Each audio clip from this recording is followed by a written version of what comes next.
Morning, Arsene. Alexis lands later today. What have you heard about his fitness levels? Not a lot, because we were in doubt before the game, 24 hours before the game against Uruguay. We didn't know will he play or not. In the end, they decided to play him. It takes us back that he's in good shape after the game. Came off after 84 minutes, and then we have to wait.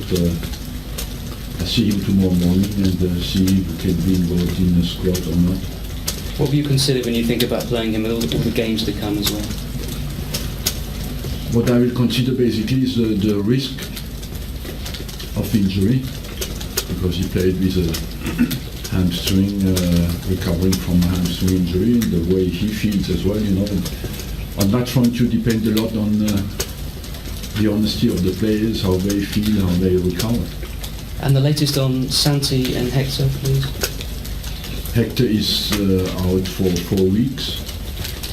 He got injured in the last 10 seconds against Spurs on a very strong tackle from Daniel Rose. And Cazorla is still out for how long, I don't exactly know, but there is still not even out in training. Big games either side of the international break. What are your early thoughts on facing Man United?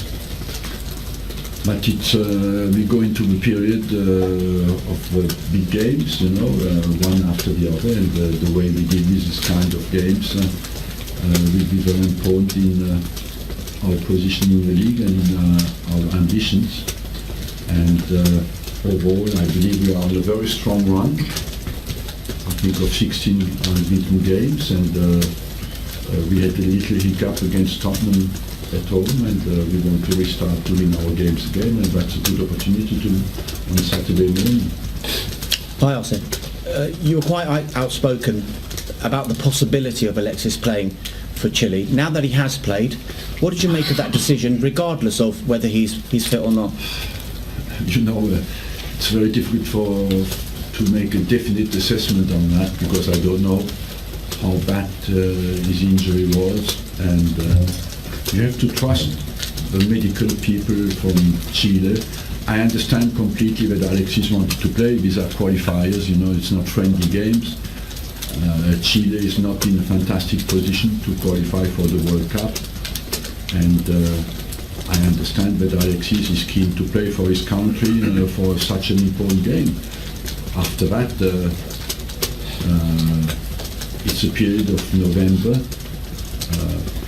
It's a difficult period because it's the first signs where some players have played many games.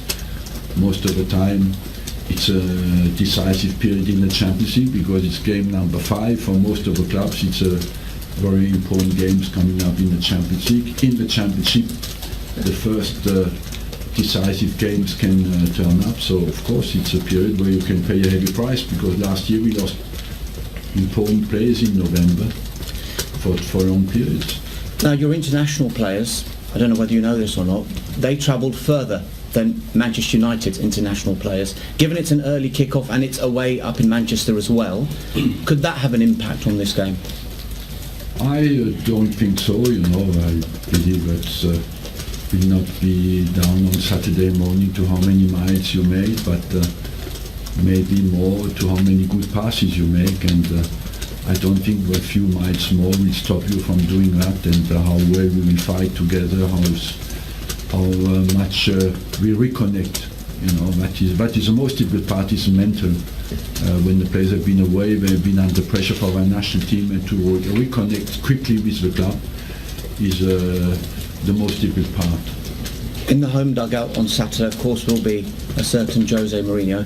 How would you describe your relationship with him now?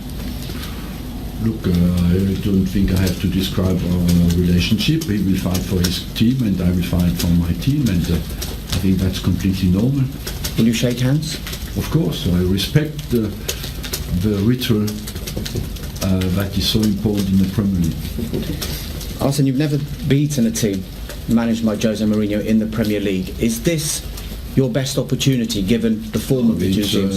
You know, we didn't lose always. You present that we have beaten them, and there was many draws as well. I think I won against every manager in the world during my 20 years here, and I do not make of these games a competition between two managers. It's between two clubs and two teams, and I think I can understand that people want to create controversy, but it's not that makes the audience. What will make the audience is the quality of the game, and we've seen a few games since the start of the season didn't respond completely to the expectation level between two big teams, and I think it's important that it's a top-level game, because that will be watched all over the world, and for the reputation of the Premier League, it's important that the quality of the game is good, and that will be down to the players who are on the pitch.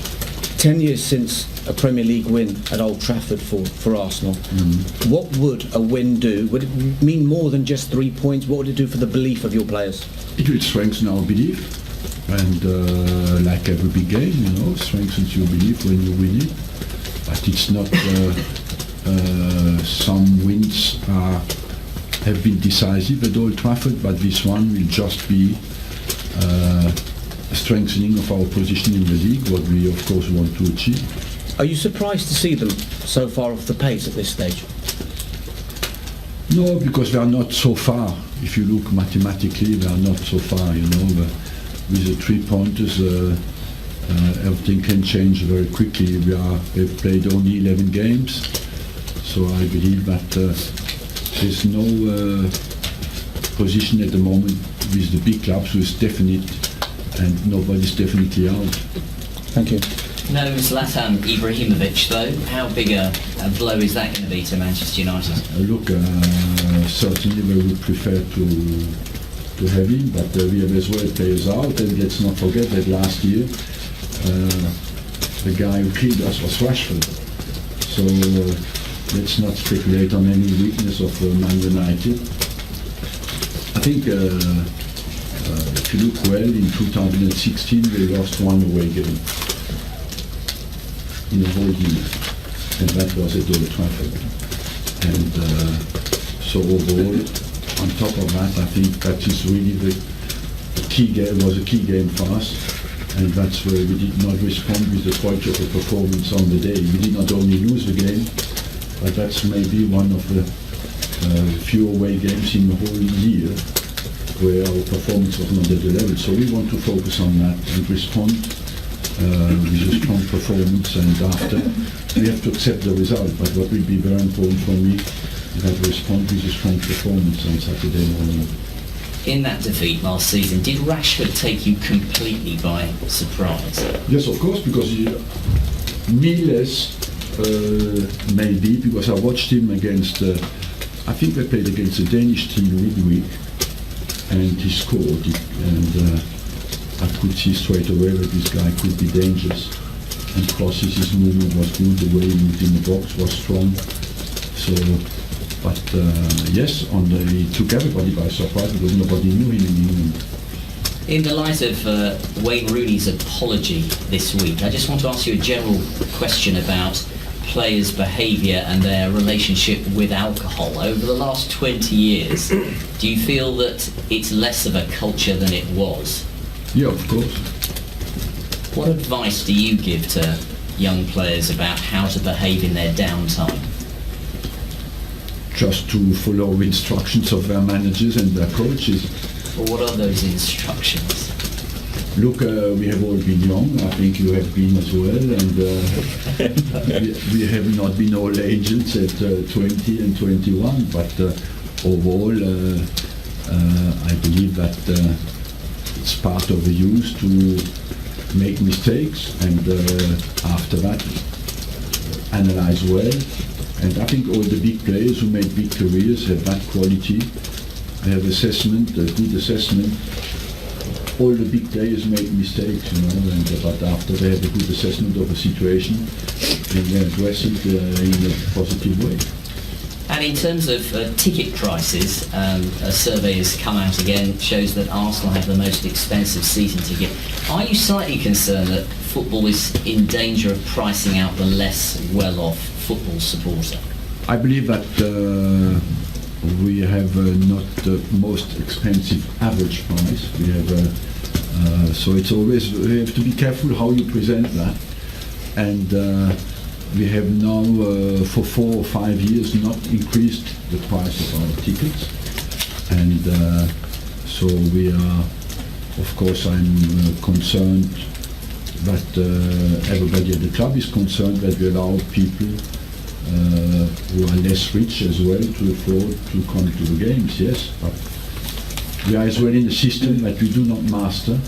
That means when the wages go up at Man City, Man United, or in any other clubs, we are accused if we lose our sales to these clubs, and because we do not pay the wages that the players demand. So we are in a system where we have to live with the requests of and the demands of the players. Thank you.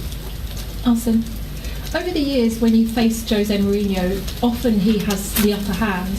How significant is it for you right now that you go into this fixture in a much better position and under a lot less pressure than he's under right now? Well, I think it's Arsenal against Man United, and we have all won and lost games on both sides, you know, and you do not consider that you play against the manager, you play against the team, you analyze the strengths and the weaknesses, and that's it, basically. How significant is it, though, that you can open up a 9-point gap at this stage of the season? I mean, do you see it still as two title rivals going head-to-head? I don't think that I consider more our position in the league and to strengthen our position in the league more than the difference that we can make with Man United. And for us it's a very important game, because in the league we know we had an opportunity to go top of the league against Tottenham that we didn't take, and we want to respond straight away with a positive result. Thank you very much.